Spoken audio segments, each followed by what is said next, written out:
I thank the distinguished representative of Mexico, and I now give the floor to the distinguished representative of Japan. Thank you, Mr. President. I thank you for convening this meeting. The death toll is mounting rapidly, including thousands of women and children, and most of Gaza's population have now been displaced, searching for food, water, medicine, and safe shelter. More than 100 UNRWA staff have been killed, the worst in the UN history in such short period of time, and aid workers operate in extreme danger. Sadly, no end is in sight, international law must be respected at all times, and the protection of civilians, especially people in vulnerable situations such as women, children, and disabled, must be prioritized. The Security Council finally passed Security Council Resolution 2712, which called for urgent and extended humanitarian pauses and corridors throughout the Gaza Strip for a sufficient number of days. Japan welcomes this resolution and calls for all parties to act faithfully based on it. Full, rapid, safe, and unhindered humanitarian access must be immediately allowed. Security Council Resolution 2712 also called for the immediate and unconditional release of all hostages held by Hamas and other groups. Japan reiterates this urgent call and once again expresses unequivocal condemnation of the horrifying terror attacks committed by Hamas and others in Israel on October 7th. At the same time, all responses should be taken in accordance with international law, including international humanitarian law. The risk of regional spillover is real, and we must continue working together towards a de-escalation of the conflict. In the mid to long term, discussions on the day after must be conducted from the perspective of a larger political horizon. In this regard, we also emphasize that the equal and full participation of women as decision makers and actors in all stages, including the post-conflict peace building, must not be ignored. Ultimately, no military action can resolve this conflict. Diplomatic negotiations must be relaunched, leading to a two-stage solution with Israel and a future independent state of Palestine, living side by side in peace and security. Japan, as a responsible member of the Security Council, will work tirelessly to this end. I thank you, Mr. President.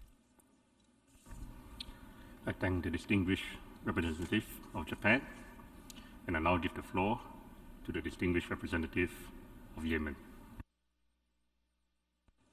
شكرا السيد الرئيس I thank you, Mr. President, على عقد هذه الجلسة للجمعية thank you العامة for holding this للأمم General المتحدة Assembly والهامة حول الكارثة It is an الإنسانية important meeting to في deal قطاع with the غزة humanitarian disaster والأوضاع in the Gaza Strip الإنسانية and الخطيرة the dangerous والمرعبة and terrifying والأرقام humanitarian المهولة situation للضحايا there, not to المدنيين mention the في huge قطاع numbers غزة of civilian أكثر casualties من in Gaza, نصفهم من الأطفال والنساء more than التي half of whom نشاهدها are وبشكل children and women, يومي and we witness جراء العدوان these الغاشم horrors على unfolding before us غزة on a daily basis as a المستمر result من of قبل the الكيان continued wanton الإسرائيلي Israeli القوة attack القائمة on Gaza, بالاحتلال. an attack conducted جدد by Israel, the إدانتنا وبأشد occupying العبارات power.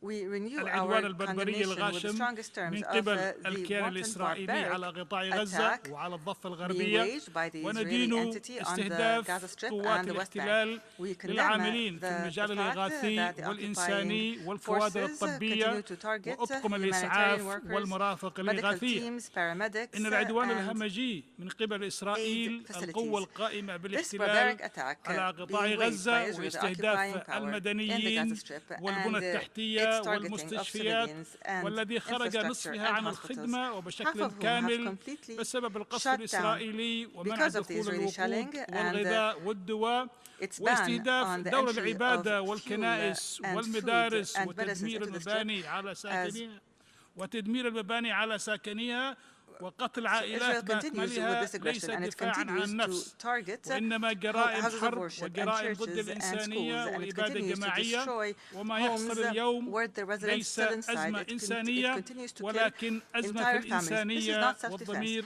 These are war crimes. These الإنساني are crimes against وتجسيد humanity. This لازدواجية is genocide, المعايير. and what is happening today is not a أن humanitarian crisis. نتصور It ما is a crisis يحدث of ما humanity, يحدث of human conscience. من It عدوان is بأنه the ليس إلا embodiment رد of فعل على ما double حدث في standards. 7 أكتوبر قلب للحقيقة ومجافاة لوقائع التاريخ والحقائق التي شهدها الشعب الفلسطيني على مدى 75 عاما من الاحتلال. تعرض خلالها الشعب الفلسطيني للاضطهاد والقتل والعقاب الجماعي والتهجير والاعتقال والنزوح ومصادرة أراضيه وممتلكاته وبناء المستوطنات في ظل صمت المجتمع الدولي الذي فشل في تطبيق القيم الإنسانية الأخلاقية والقانونية ولعب دورا سياسيا فعالا لإنهاء هذا الاحتلال وتحقيق العدالة. والفشل والعجز الذريع الذي أصاب ويصيب مجلس الأمن في تنفيذ قراراته ذات الصلة بهذا الصراع في المنطقة. ومن المؤسف أن يظل هذا المجلس عاجزا لمدة تزيد عن 44 يوما من بدء العدوان الإسرائيلي على غزة، أن يظل هذا المجلس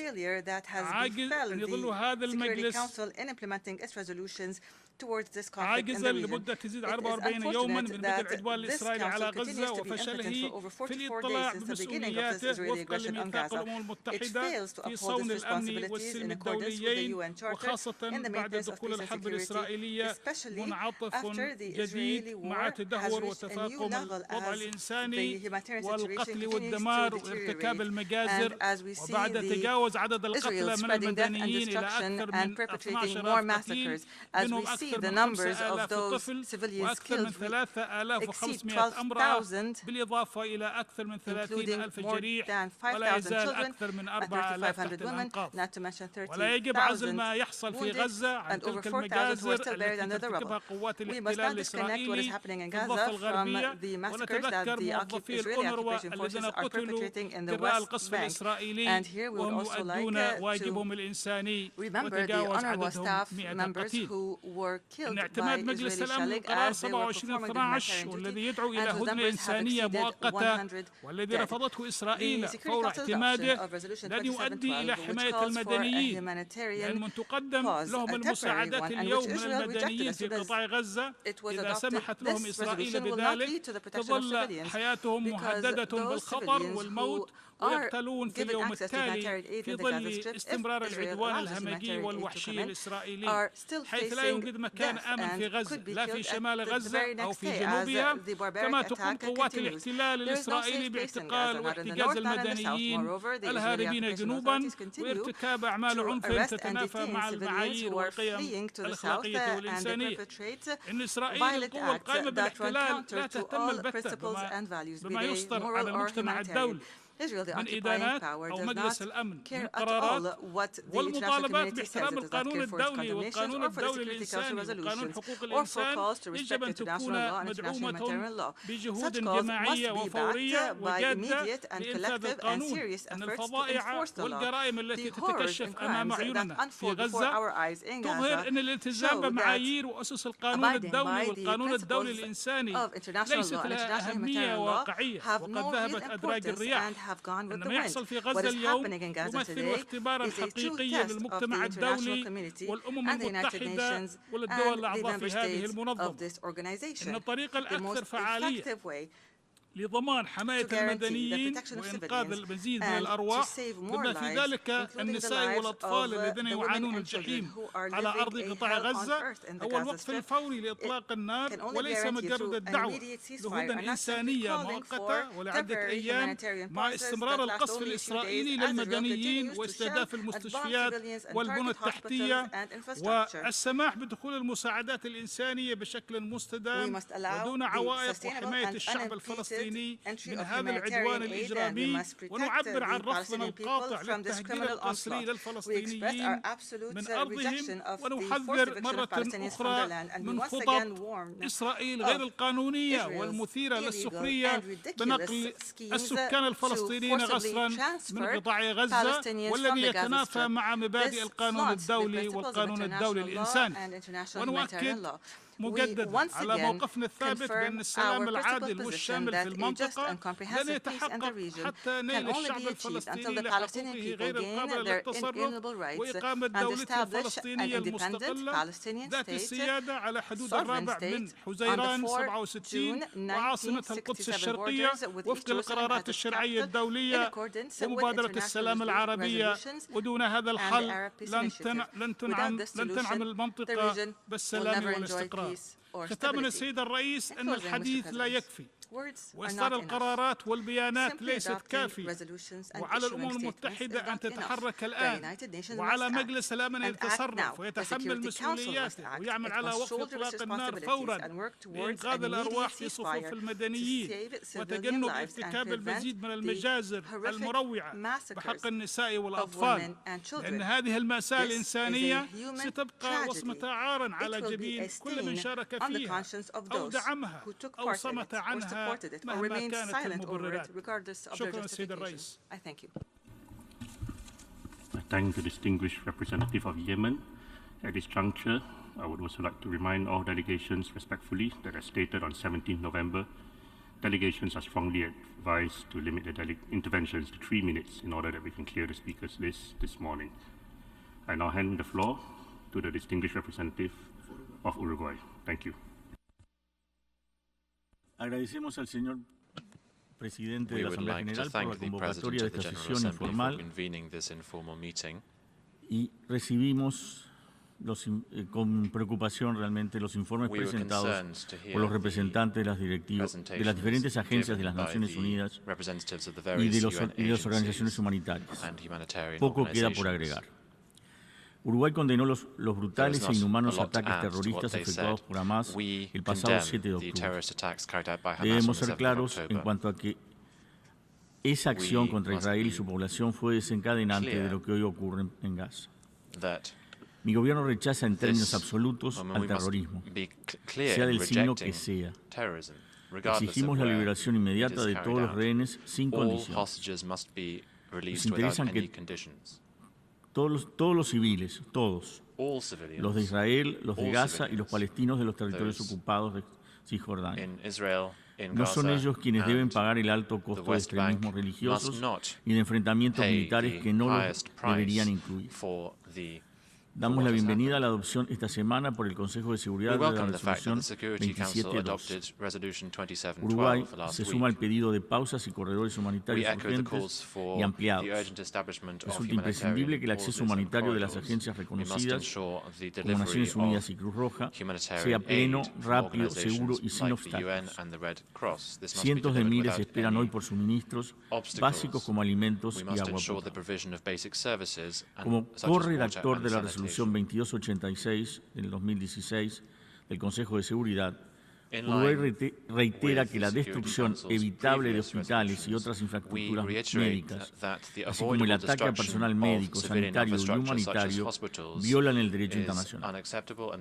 La solución a esta crisis tan dolorosa nos la darán el derecho internacional y el derecho internacional humanitario. Ambas partes deben escuchar con atención lo que la membresía, congregada en torno a esta organización, solicita. Debe pasarse a un siguiente escenario en el que la paz y una solución basada en el derecho internacional y grandes acuerdos sea lo único permanente. Thank the distinguished representative of Uruguay for the statement, and I now give the floor to the distinguished representative of Spain. You have the floor, please. Gracias, señor presidente, por convocar esta reunión. Quiero transmitir nuestro más sentido pésame a los familiares de las víctimas israelíes y palestinas ocasionadas por este nuevo conflicto. Lamentamos profundamente el fallecimiento de más de un centenar de trabajadores de UNRWA. Reiteramos nuestra firme solidaridad con Israel y la condena de los brutales atentados terroristas indiscriminados cometidos por Hamas el pasado 7 de octubre. Sus responsables deben comparecer ante la justicia y rendir cuentas. Asimismo, exigimos la liberación inmediata e incondicional de los rehenes. Desde el primer momento hemos reconocido el derecho de Israel a su legítima defensa en estricto cumplimiento del derecho internacional humanitario como condición indispensable.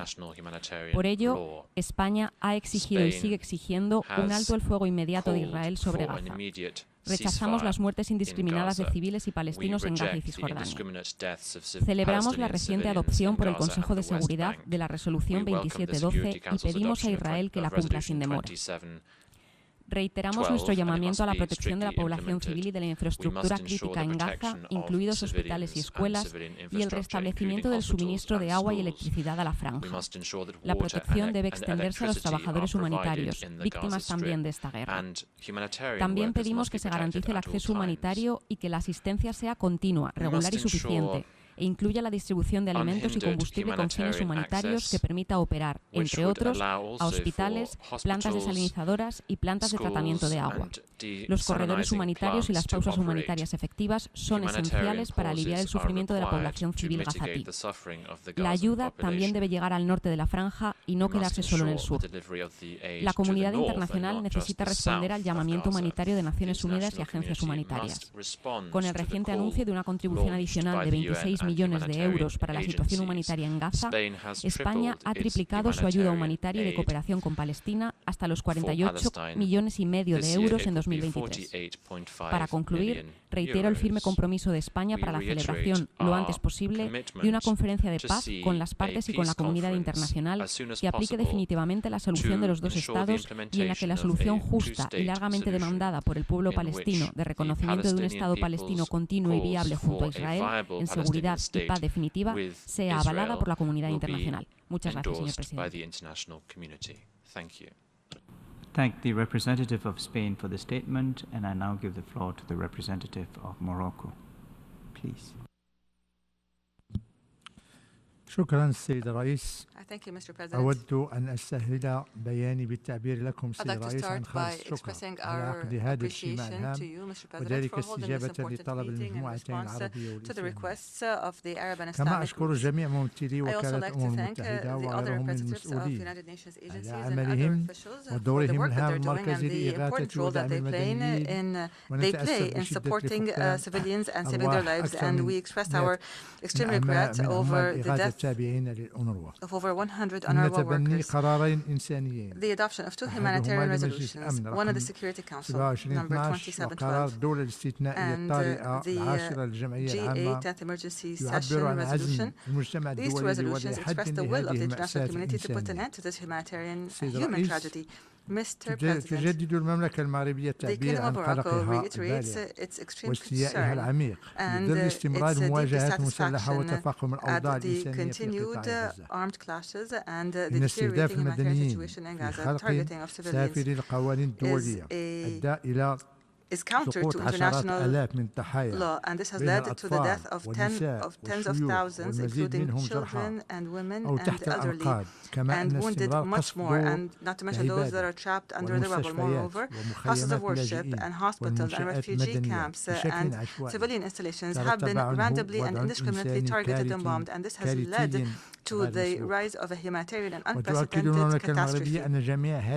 Morocco would like to reiterate that all of these Israeli escalatory actions run counter to international humanitarian law and common human values. The Kingdom of Morocco calls for an immediate de-escalation in a manner that would lead to a ceasefire that is lasting and is open to monitoring and to guarantee the protection of all civilians so that they are not targeted. This is in line with international law and international humanitarian law, and it calls for allowing for humanitarian access in adequate amounts and in an unhindered way to the residents of Gaza. We demand the release of prisoners and detainees and the creation of a political horizon for the Palestinian cause that would revive the two-state solution which enjoys international agreement. Moreover, the Kingdom of Morocco rejects all ideas and proposals to evict Palestinians from their land and to threaten the national security of neighboring states. Mr. President, the Kingdom of Morocco, and upon the royal directives of His Majesty the King Mohammed VI, the head of the Jerusalem Committee, has given humanitarian aid to all Palestinian citizens, and this included important amounts of food aid as well as medical aid and water. Moreover, the Al-Quds Committee on Finances, which is the executive arm of the Committee on Jerusalem in Morocco, has offered aid to deal with the urgent and the humanitarian and medical emergency that is resulting from the developments in Gaza. In closing, Mr. President, the Kingdom of Morocco would like to reiterate its principled and clear position on the just nature of the question of Palestine and the legitimate rights of the Palestinian people, at the forefront of which is the right to establish an independent Palestinian state on the 4 June 1967 lines with Jerusalem as its capital, living side by side with the State of Israel, and this is the only way to guarantee security and stability and peace in the region. I thank you, sir. I thank the distinguished representative of Morocco for the statement, and I now give the floor to the representative of Bangladesh. Please. I thank you for convening this informal plenary meeting in response to the request from the groups of OIC and Arab League to hear briefing on the humanitarian situation in the Gaza Strip. We thank the United Nations agencies for the comprehensive briefing on the latest situation in Gaza. Bangladesh aligns itself with the statement delivered by Mauritania on behalf of the Organization of Islamic Cooperation. Mr. President, in last 43 days, we have been witnessing the escalation of war crime and genocide in the Gaza Strip in an unprecedented manner, including the targeted killing of civilians and humanitarian workers. More than 11,000 people have been killed in the Gaza, almost 2/3 of whom being children and women. The death toll is increasing every day, and the ongoing Israeli ground operation has created a horrendous situation. Still, nearly 3,000 people remain trapped under the rubble with almost no chance of survival. So far, more than 100 UNRWA staffs have been killed and 67 UNRWA installations have been damaged. We are appalled by the Israeli military aggression targeting the Al-Shifa hospital. Moreover, we have been seeing brazen activities of obstructing access of humanitarian assistance to the dying persons. The UN has stated that Israel is using fuel as a tool of war. We are receiving repeated warnings from UN and international agencies that the population of Gaza is facing starvation. Mr. President, aren't all these tantamount to war crimes, crimes against humanity, and genocide? We are disappointed to see the surprising silence of the Special Advisor of the Secretary General on the prevention of genocide on this issue. Mr. President, we urge to take immediate action in line with the resolution ES 10/21 adopted in the emergency session on October 27, 2023 for immediate humanitarian truce and to ensure unhindered, unimpeded, and sufficient supply of humanitarian assistance in Gaza. Also, though the resolution 2712 adopted in the Security Council on November 15 is not enough to address the ongoing humanitarian crisis and to stop the killing of civilians, we welcome it as a first light of hope to de-escalate the dire humanitarian situation after failure of the Security Council to adopt a resolution several times. The Security Council should take immediate action for the implementation of Resolution 2712. Mr. President, it is unacceptable that the international community, including the United Nations, has failed to take any visible action against such gross violation of international human rights and humanitarian laws, including the 4th Geneva Convention by the Israeli occupying forces. We urge to make Israel comply with all norms and principles of protection of civilians and inviolability of civilian structure under international humanitarian and human rights law. We also condemn the verbal attack on the UN Secretary General, denial of access of the UN personnel, and continuous breaches of the Convention on the Privileges and Immunities of the United Nations. All of these are sheer disrespect to this august body, which was established to save the world from war and conflict. In this regard, we echo the call for creation of a mechanism for the protection of UN facilities and humanitarian installation and an uninterrupted movement of aid convoys. Mr. President, the culture of impunity that Israel has been enjoying for decades due to unconditional support of some countries is one of the reasons of this mass killing of civilians. We need to stand against this culture of impunity. In this regard, we reiterate our call for bringing the perpetrators of genocide and crime against humanity into justice. The situation in the state of Palestine needs to be referred to the International Criminal Court to investigate the crimes committed in the occupied Palestinian territory of the Gaza Strip since October 7, 2023. Mr. President, at present, more than 800,000 internally displaced persons are sheltering in 154 UNRWA installations across all 5 governorates of the Gaza Strip, including in the north. They are dehydrated, hungry, exhausted, and shell-shocked, staying in the 365 square kilometer of open prison, in which not a single inch is safe.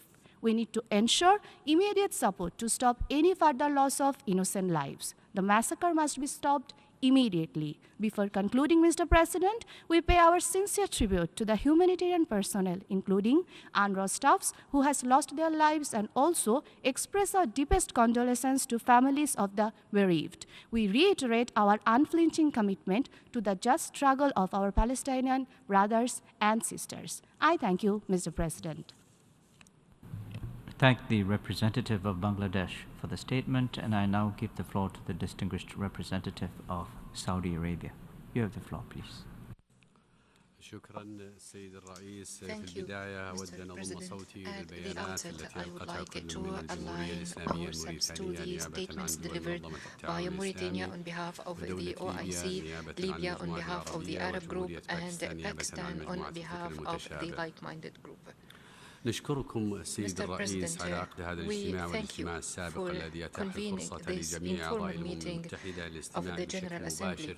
The meeting that gave the entire UN membership the opportunity to listen firsthand to briefings by senior leaderships of the United Nations Agency on the situation in Gaza.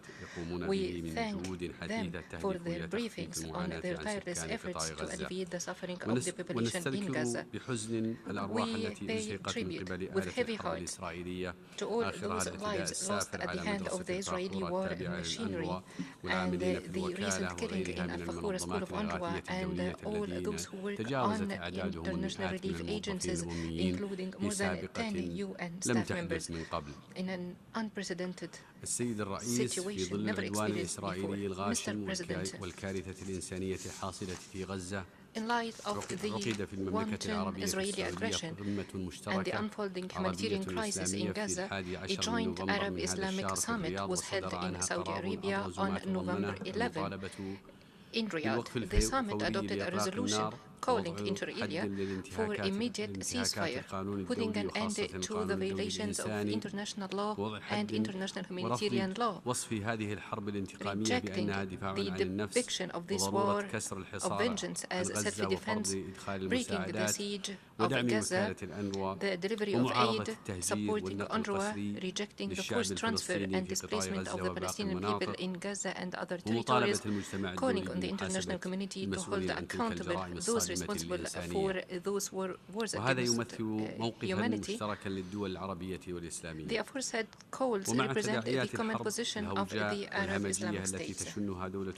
With the spillovers of the barbaric, brutal war waged by Israeli occupation on Gaza, ندعو إلى التنفيذ الكامل للقرار الصادر عن مجلس الأمن الأسبوع الماضي خصوصا تنفيذ هدنة الإنسانية ونؤكد على ضرورة إقرار آلية لمراقبة الهدنة وإلزام إسرائيل بما ورد في هذا القرار الذي يعد امتدادا لقرار الجمعية العامة الذي اعتمد في 27 من شهر أكتوبر الماضي والذي عكس موقف الغالبية العظمى من المجتمع الدولي حول ما يجري في قطاع غزة والأراضي الفلسطينية المحتلة. السيد الرئيس بدأت المملكة العربية السعودية بالتنسيق مع الأشقاء في مصر المد جسر إغاثي جوي حيث وصلت عشرات الطائرات إلى مطار العريش تحمل ما يزيد عن 450 طن من المساعدات الضرورية ومن المتوقع أن تتضاعف خلال الأيام القادمة. كذلك وصلت أولى طلائع الجسر البحري الإغاثي متجها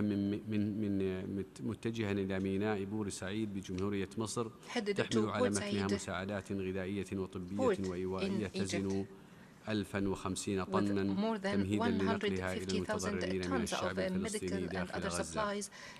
وقد نظمت في المملكة حملة شعبية لدعم أشقائنا في فلسطين وتحديدا قطاع غزة حيث وصلت حجم التبرعات المقدم إلى الآن حوالي نصف مليار ريال سعودي أي ما يعادل 133 مليون أمريكي. كما قام مركز الملك سلمان للإغاثة والأعمال الإنسانية يوم الأربعاء الماضي بدعم المرحلة الأولى من خطة وكالة الأنروا بمبلغ $15 مليون أمريكي جاءت استجابة للخطة الإنسانية الطارئة لقطاع غزة في قطاعات الأمن الغذائي والإيواء والمواد غير الغذائية وغيرها، وستنفذ الخطة على الفور في ظل الظروف الإنسانية الحرجة والتحديات والاحتصار على قطاع غزة. ختاما السيد الرئيس، ستظل المملكة العربية السعودية مستمرة في دعم الأشقاء الفلسطينيين، ونؤكد مجددا على التمسك بالسلام كخيار استراتيجي ووحيد لتحقيق الأمن والسلم في المنطقة العربية وفي العالم، وندعم بشدة تأسيس الدولة الفلسطينية المستقلة وعاصمتها القدس الشرقية وفق مبادرة السلام العربية وقرارة الشرعية الدولية. وشكرا السيد الرئيس. I thank the distinguished representative of Saudi Arabia for the statement, and I now give the floor to the representative of Brazil. You have the floor, please. Mr. President, I thank you for convening this timely and important briefing. It is only natural for the General Assembly to be permanently appraised of the humanitarian effects of a conflict in Gaza. As detailed in the briefing we heard these days, the situation is nothing short of horrific. Around 13,000 Palestinians have been killed, including thousands of children, and more than 1.5 million people have been forcibly displaced. Hospitals and schools have been destroyed, damaged, rendered useless, or raided, with extreme danger to patients and those sheltered in hospitals. Hundreds of thousands lack or do not have adequate provision of water, electricity, medical supplies, or shelter. More than 100 humanitarian workers have been killed, the highest number in any conflict in the history of the United Nations. More than 200 people are still being held captive without access to humanitarian assistance. Hundreds of foreigners continue to be prevented from leaving. There is no doubt that civilians have been paying the price of systematic denial of the legitimate rights of the Palestinian people to self-determination. Against this dreadful backdrop, the General Assembly adopted Resolution ES 10/21 with the support of the vast majority of the membership, including Brazil. Last Wednesday, the Security Council adopted Resolution 2712 with the support of 12 Council members, including Brazil. The text falls short of what the gravity of the situation requires, mainly because it does not call for a humanitarian truce leading to a cessation of hostilities, as the GA resolution did, much less a humanitarian ceasefire as called by the Secretary General. Brazil sees the Council's resolution as a first step in the right direction. Nothing less, nothing more. It demands the respect for international humanitarian law by all parties, calls for humanitarian pauses and corridors, for the release of all hostages, especially children, and for the parties to refrain from depriving the civilians in Gaza of life-saving services and humanitarian assistance. Obviously, Brazil supports all these calls. The challenge now is to ensure its full and timely implementation. The horror must stop. Both in the GA and in the Security Council, the absolute and urgent priority must be to prevent further violence against civilians and halt the widespread destruction of infrastructure. We must also make every effort to avoid a regional spillover, which would likely have repercussions beyond imagination. Mr. President, the only effective solution to the current crisis is the establishment of a viable Palestinian state living side by side with Israel within secure, mutually accepted, and internationally recognized borders. The long-term security and well-being of Israelis and Palestinians depend on it. I thank you. I thank the representative of Brazil for the statement, and I now give the floor to the representative of Latvia. You have the floor, please.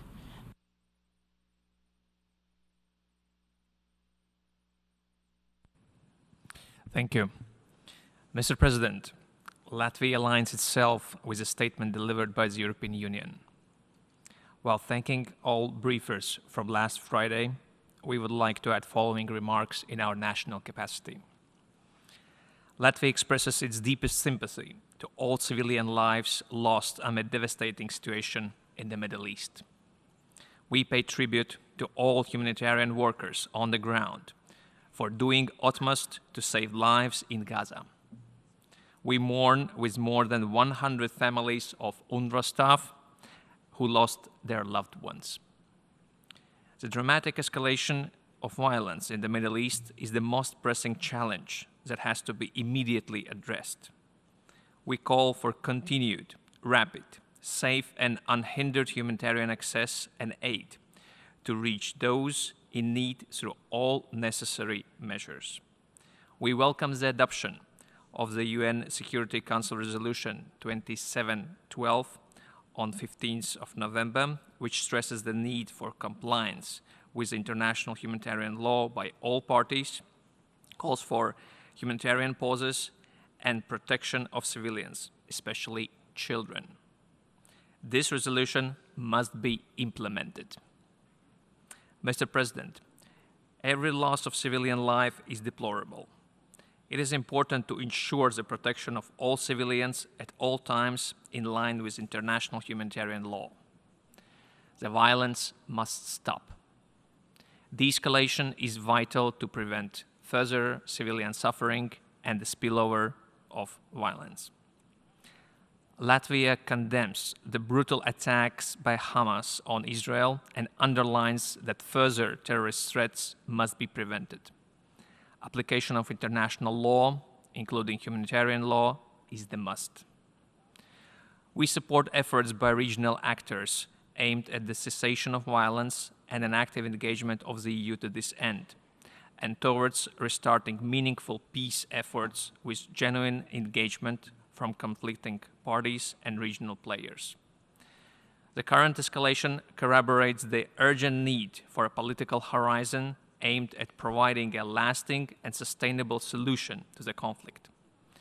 The establishment of two states agreed upon by conflicting parties in accordance with international parameters, living side by side in peace, is the only viable, lasting, and sustainable solution.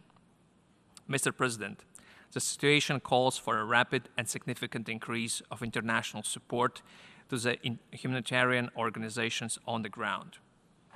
In our immediate response, Latvia has allocated an additional funding to UNRWA and the World Food Programme to contribute meeting the needs of the most vulnerable in and around Gaza. Latvia stays committed in providing support in close cooperation with the UN agencies on the ground. I thank you. Thank the representative of Latvia for the statement, and I now give the floor to the distinguished representative of Malta. You have the floor, please. Malta expresses deep concern at the dire humanitarian situation in Gaza. Since this crisis erupted, civilians are suffering the devastating consequences of armed conflict. Let us be clear, terror has no justification, and we reiterate our strongest condemnation of the heinous crimes committed by Hamas. We deplore the kidnapping and killing of hostages and demand their immediate and unconditional release. We also remain deeply concerned by reported cases where civilians may have been used as human shields in the ongoing crisis.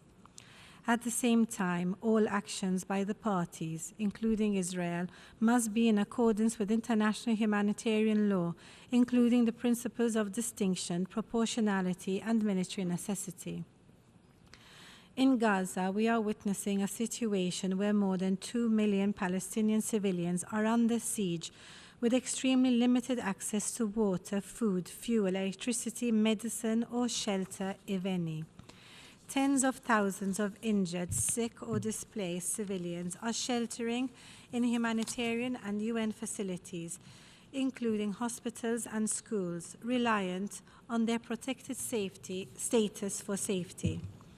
In this vein, We reiterate that medical facilities, personnel, and ambulances are protected by international humanitarian law and should not be targeted. We are shocked by the ongoing attacks against medical facilities in Gaza, including the recent attacks on the Al-Shifa and the Indonesian hospitals, and the 2 UNRWA schools over the weekend. The description of the World Health Organization at Al-Shifa Hospital, that Al-Shifa Hospital is now a death zone, is a damning statement, not least to the international community who failed to act to prevent this outcome. We echo USG Griffith's calls. Hospitals are not battlegrounds. These attacks must stop, and those who have directed them must be held to account. In this vein, we also condemn the attacks on the MSF medical team on Sunday at the Wadi Gaza checkpoint in the strongest term. Furthermore, the complete collapsing of the enclave's health system by Israel and the damage of objects indispensable to the survival of civilian population, including water and sanitation infrastructure, only compounds an already desperate situation. Furthermore, we acknowledge that some humanitarian aid has reached Gaza. However, given the situation, we reiterate our call for the establishment of urgent and extended humanitarian pauses and corridors for a sufficient number of days to enable the required humanitarian assistance to reach those in need fully and imminently. To this effect, the implementation of the recently adopted Security Council Resolution 2712 is fundamental, and we call on all parties to adhere to its provisions. At this stage, it is critical to allow for rapid, sustained, impeded, and safe access for humanitarian aid to flow into Gaza at scale and to be distributed where needed. We remind parties that this is a legal obligation and reject any form of aid denial or imposition of arbitrary bureaucratic impediments hindering assistance. In closing, Malta underscores the need for all parties to ensure that civilians are protected. We also reiterate our commitment to a lasting and sustainable peace in the Middle East based on a two-state solution in line with all relevant Security Council resolutions and internationally agreed parameters. Thank you. Thank the distinguished representative of Malta for the statement, and I now give the floor to the distinguished representative of Australia. Give the floor, please. Thank you, Chair. And Australia thanks the President for convening this important briefing, and I thank the briefers who provided information to us last Friday. The ongoing conflict in Israel and the occupied Palestinian territories has already claimed a harrowing number of civilian lives, and our thoughts are with all those impacted. Australia welcomes UN Security Council Resolution 2712. The resolution is an important demonstration of unity by members during this highly challenging time. We support calls for all parties to comply with their obligations under international law, including international humanitarian law, notably with regard to the protection of civilians, especially children. We support calls for all parties to refrain from depriving civilians in Gaza of basic services and humanitarian assistance indispensable to their survival. We underscore the importance of protecting all medical and humanitarian staff, vehicles including ambulances, humanitarian sites and critical infrastructure, including UN facilities, and to help facilitate the movement of aid convoys and patients, in particular sick and injured children and their caregivers. And we support the scaling up of the provision of humanitarian supplies to meet urgent needs, including through extended humanitarian pauses. Australia wants to see the next steps towards a ceasefire agreed by both parties. We welcome recent reports of diplomatic efforts towards the safe release of hostages and to facilitate safe humanitarian access, and we encourage all steps towards this. Australia is providing humanitarian assistance to help meet essential and emerging needs in the occupied Palestinian territories, Egypt and Lebanon, including medical supplies and emergency water, sanitation and hygiene services. And we continue to support the ongoing efforts of international partners to prevent the conflict from widening. The devastating crisis in Gaza underscores the need for a political solution to the long-running conflict between Israelis and Palestinians. Ultimately, a just and enduring peace requires a two-state solution. an Israeli state alongside a Palestinian state, Israelis and Palestinians living securely and prosperously within internationally recognized borders. Thank you. Thank the distinguished representative of Australia for the statement, and I now give the floor to the representative of Lebanon, please. شكرا سيد الرئيس. Thank you. اسمحوا لي أن أعرب عن خالص تقديري لكم على عقد هذه الجلسة، كما أود أن أشكر ممثلي وكالات الأمم المتحدة الإغاثية على إحاطاتهم القيمة يوم الجمعة، وأن أقدم التعازي الخالصة لوفاة أكثر من 100 من عمال الإغاثة في الأونروا وغيرهم من المسعفين الإغاثيين نتيجة الاستهداف الإسرائيلي لهم خلال أدائهم لواجبهم الإنساني في غزة. سيد الرئيس، إحاطات ممثلي وكالات الأمم المتحدة واضحة ومباشرة في توصيف المعاناة الإنسانية وسبل مواجهتها، والأرقام هي أبلغ ما يوصف الكارثة في غزة. العدوان الإسرائيلي لم يستثني أي منشأة مدنية، فتم قصف المدارس والمستشفيات والمجمعات السكنية، ووصلت المأساة الإنسانية إلى مستوى غير مسبوق، وهي تتكشف أمامنا ويتم تداولها في جميع أنحاء العالم من خلال وسائل التواصل الاجتماعي ووسائل الإعلامية. هناك أزمة إنسانية أخرى تحصل في الضفة الغربية، حيث قتل أكثر من 200 فلسطيني نتيجة الاعتداءات من قبل المستوطنين الإسرائيليين المتطرفين وسلطات الاحتلال منذ 7 تشرين الأول، وما مجموعه 400 فلسطيني قتلوا في الضفة الغربية منذ بداية هذا العام. السيد الرئيس، إسرائيل تستخدم الغذاء والماء والكهرباء والإمدادات الطبية والمواد الأساسية للحياة كأسلحة حرب تحت ذرائع واهية. لم يبقى سوى الهواء الذي يتنفسه الناس في غزة بمنأى عن حربها. عسى أن لا يستعمل السلاح النووي كما هدد وزير التراث الإسرائيلي. بالتوازي مع مأساة غزة، تقوم إسرائيل بقصف جنوب لبنان والقرى اللبنانية باستخدام قذائف الفوسفور الأبيض المحرم دوليا، وقد نزح أكثر من 30,000 لبناني عن قراهم وقتل 90 لبنانيا حتى الآن، إضافة للتعرض للصحفيين بشكل مباشر وعلى الهواء أكثر من مرة. وندين قتل إسرائيل للمصور الصحفي عصام عبد الله وللأطفال ريماس وتالين وليان شور وجدتهم. سيد الرئيس، لقد تحدث المجتمع الدولي بصوت واضح عندما صدر قرار الجمعية العامة إثر الجلسة الخاصة الطارئة حول الوضع في فلسطين، وينبغي على إسرائيل تنفيذ هذا القرار. كما نرحب بالقرار الذي اتخذه مجلس الأمن 27/12 للتطرق للوضع الإنساني في غزة، بالرغم من أنه قرار متأخر ومحدود، ونطالب بأن لا يترك تنفيذه طوعيا، بل ينبغي إنفاذه ومراقبته وتقييم فعاليته ليكون أساسا للتوصل لوقف دائم لإطلاق النار. شكرا سيد الرئيس.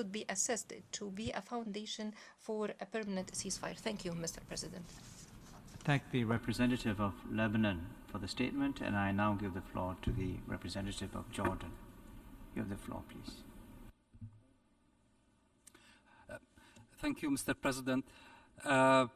Jordan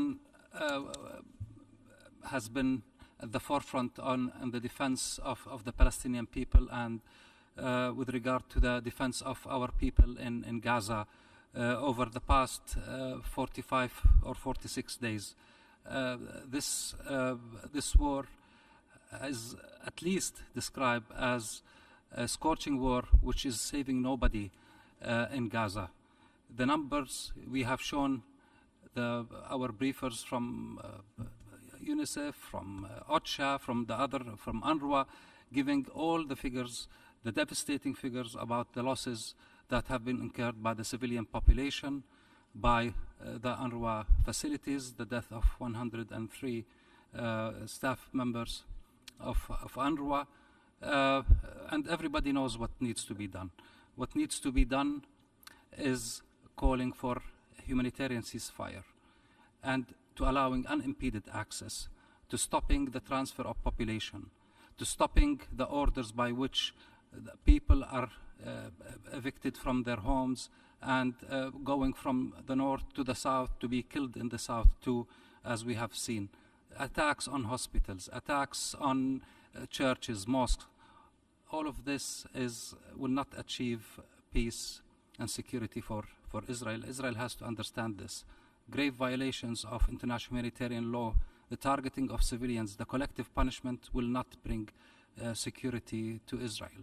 This has to be understood, and the international community has to react to what the General Assembly has issued with regard to the resolution by which the General Assembly called for truce, ending with a ceasefire, to allowing unimpeded access, to allowing the civilians not to be deported from their homes and facilities, and to stopping the war crimes that have been committed. At the end of the day, this is a juncture that this organization is standing at, and it has to stand for its principles and defend its principles and defend the resolutions it's taking. We should not give any kind of justification to the war on Gaza that's have been committed by Israel whatsoever, under what pretext that we are trying to put forward by some countries and by Israel itself. It is clear in front of our eyes what's happening now. What's happening now is a policy of ethnic cleansing in Gaza that has to stop. And one last comment with regard to Jordan's effort to help alleviate the humanitarian suffering in Gaza is that today Jordan is placing another field hospital in Gaza, which is going through Al-Arish border crossing to Gaza. That is in addition to the existing field hospital that unfortunately there was shelling around it a few days ago, which resulted in the injury of 7 of its staff. And we hope that the new hospital will be operational as soon as possible to help the people in Gaza. Thank you, Mr. President. I thank the distinguished representative of Jordan for the statement, and I now give the floor to the representative of the plurinational state of Bolivia. You have the floor, please.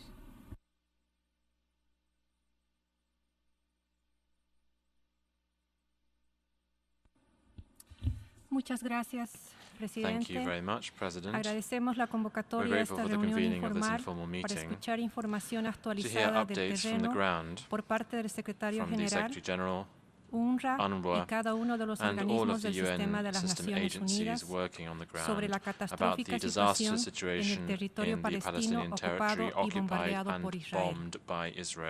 En las últimas 6 semanas, el pueblo palestino ha pasado por el mayor sufrimiento de su historia.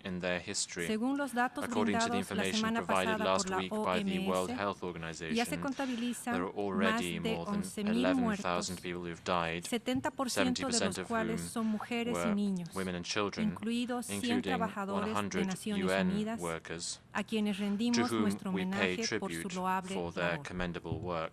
Asimismo, según datos de UNRWA, es el mayor desplazamiento desde 1948 de casi 1.6 millones de personas, donde miles de niños y niñas, mujeres con bebés en brazos, se ven obligadas a huir de sus hogares, caminando horas y horas totalmente deshidratados y hambrientos, en busca de un lugar seguro, el cual por ahora solo es un sueño. That is only a dream. Presidente y colegas, distinguished colleagues, Israel ha decidido exterminar a los gazatíes y ha convertido a Gaza en el mismísimo infierno para el pueblo palestino.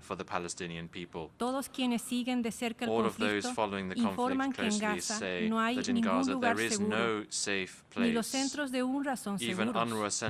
Hasta la fecha, se tiene el registro de que 60 de ellos fueron destruidos por los bombardeos de Israel, que además destruyeron escuelas, refugios y hospitales. Y los pocos hospitales que aún funcionan no tienen los insumos necesarios. Intentan atender a los cientos y cientos de heridos que llegan a sus centros llegando al extremo de realizar cirugías sin anestesia y sin el instrumental básico necesario. Israel, a pesar de las resoluciones del Consejo de Seguridad y de la Asamblea General de las Naciones Unidas, de los llamados del 95% de los países del mundo, de las plegarias de los pueblos que se movilizan a lo largo del planeta, continúa con sus bombardeos cotidianos y su atroz genocidio de palestinos en Gaza, y se pasea como el gran triunfador por los pasillos de la ONU. Israel, como potencia ocupante, desconoce todas las decisiones y resoluciones de las Naciones Unidas. Esta es una clara demostración de desprecio e irrespeto a la comunidad internacional, al derecho internacional y el derecho internacional humanitario, que son la base de la paz y las seguridades internacionales. Señor Presidente, la comunidad internacional debe actuar con mayor contundencia para que de inmediato haya un cese al fuego. Nada justifica la acción deshumanizada de Israel. No puede alegar el falso discurso del derecho a la legítima defensa cuando actúa sobre un territorio que no le pertenece, un territorio que ha ocupado por la fuerza de las armas y las bombas.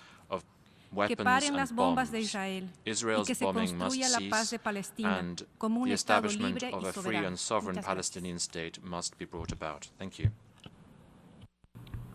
I thank the representative of Bolivia for the statement, and I now give the floor to the distinguished representative of Austria. You have the floor, please. Thank you, Mr. President, and I thank you for organizing this important meeting also in view of the harrowing pictures of human suffering that we see every day. My thoughts are with the victims and their families. I also thank the briefers for the comprehensive assessments on Friday and their hard work in sometimes very difficult circumstances. Austria aligns itself with a statement delivered by the European Union on the deep concern about the devastating humanitarian crisis in Gaza and wishes to add the following national statement to complement the EU statement. We reiterate our condemnation in the strongest possible terms of Hamas for its brutal and indiscriminate terrorist attacks across Israel on 7 October 2023 and for using civilians as human shields, placing its bases deliberately under hospitals and schools, thus gravely endangering the civilian population. Hamas is also purposefully directing resources and urgently needed fuel to its rocket launchers instead of to desalination plants and hospitals. Austria strongly emphasizes Israel's right to defend itself in line with international law and international humanitarian law. We reiterate our call on Hamas to immediately release all hostages without any precondition. It is crucial that the International Committee of the Red Cross is granted access to the hostages. Austria has continuously underlined the importance of ensuring the protection of all civilians at all times in line with international humanitarian law, and we deplore all loss of civilian life, humanitarian and medical personnel, including the over 100 UNRWA staff. We are gravely concerned about the deteriorating humanitarian situation in Gaza and call for continued, rapid, safe, and unhindered humanitarian access and to aid to reach those in need, ensuring that such assistance is not abused by terrorist organizations. We join calls for immediate pauses in hostilities, as already implemented by Israel, and the establishment of humanitarian corridors, including through increased capacity at border crossings and through a dedicated one-way maritime route so that humanitarian aid can safely reach the population of Gaza. We welcome the results of the humanitarian conference held on 9 November in Paris. Since the terrorist attack, Austria has provided 8 million euros in humanitarian aid to support the stabilization of the region. Austria stands ready to work for a peaceful future of the Palestinian people and to contribute to reviving a political process on the basis of the two-state solution.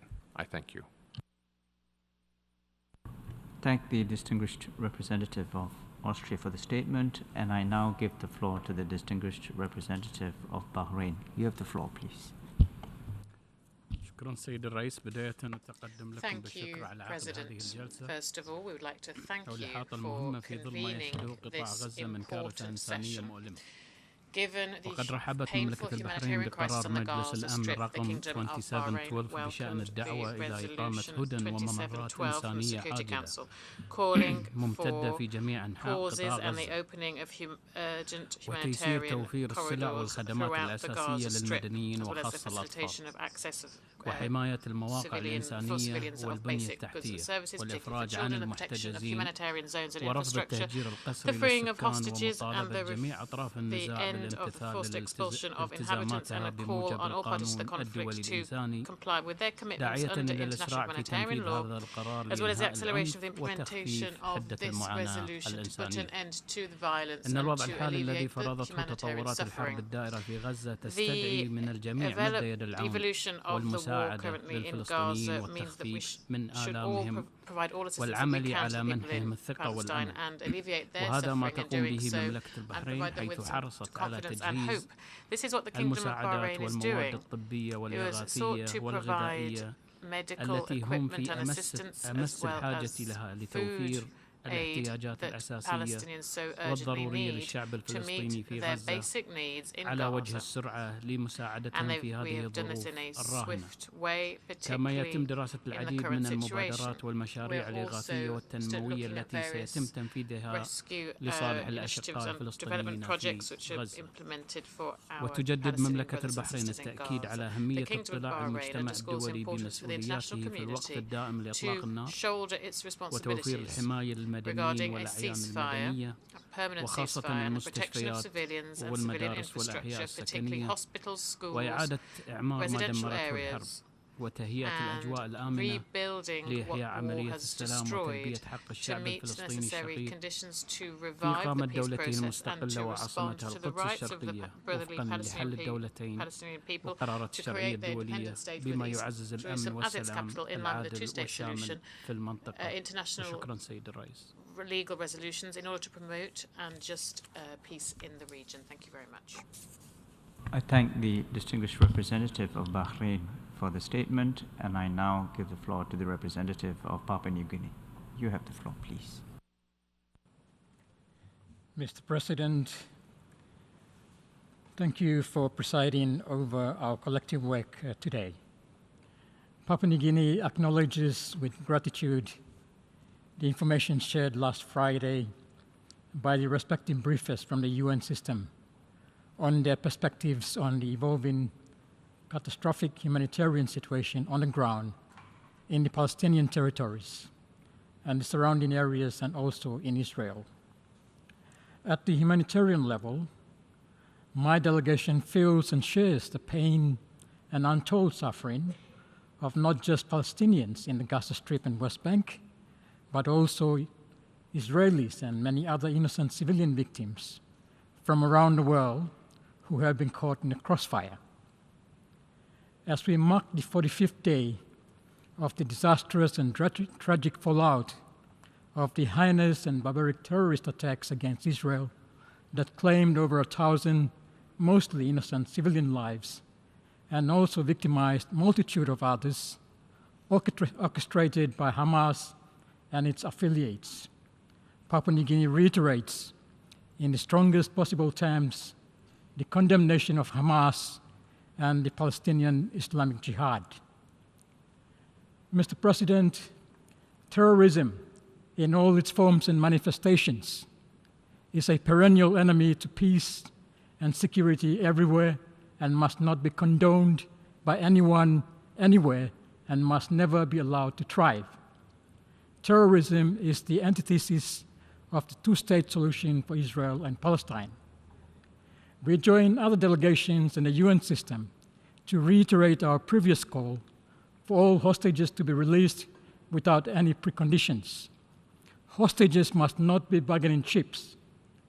We also strongly condemn the killing of hostages held. Those responsible must be held to account.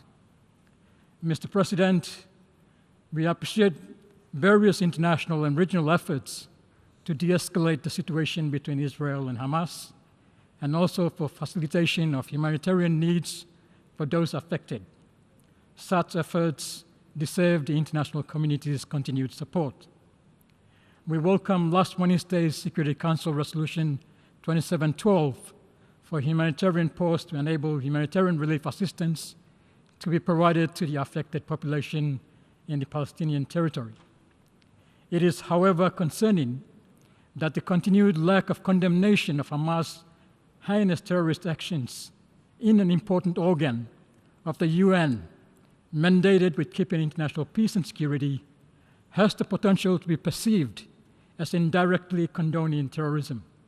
This is unacceptable to my delegation.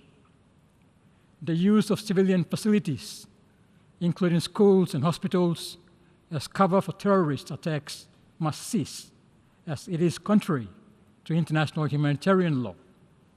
Mr. President, my delegation also appreciates the noble efforts of the frontline humanitarian workers, including from the UN system, for their selfless service. It is indeed regrettable that many UNRWA workers have fallen in their line of duty in the unfolding crisis. We offer our sincere condolences and sympathies to the UN workers and their families and colleagues. All parties in this conflict need to ensure respect for UN facilities and workers. We join the calls for the protection of all humanitarian workers and for the parties to the conflict to ensure their safety and security.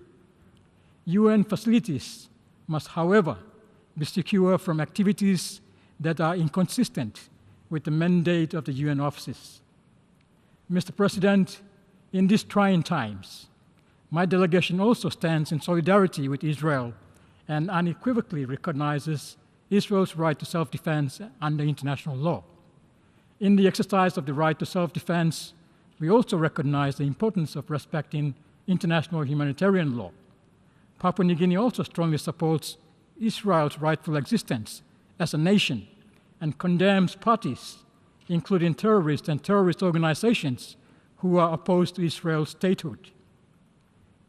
Mr. President, before I conclude, we note that the evolving dire situation is a stark reminder of the importance of the urgency for the revival of a two-state solution peace process. We encourage direct negotiations through peaceful means at an appropriate occasion between all stakeholders in Israel and Palestine towards finding a mutually amicable and lasting political solution for Israel and Palestine to live side by side in peaceful coexistence in an internationally recognized borders. To facilitate this important process, in our view, Mr. President, this must also require third parties who are stoking the current conflict to cease the support for acts of terrorism, but rather for them to consider peaceful approaches to help find lasting and durable solution to this long drawn-out conflict, which has wider implications for international peace and security. Blessed are the peacemakers. I thank you. I thank the representative of Papua New Guinea for the statement. Excellencies, distinguished delegates, we've heard the last speaker for this meeting. I wish to take this opportunity to thank the interpreters for staying past the 1 p.m. hour in order to facilitate the conclusion of our work this morning. The informal meeting of the plenary is now concluded and the meeting is adjourned. Thank you.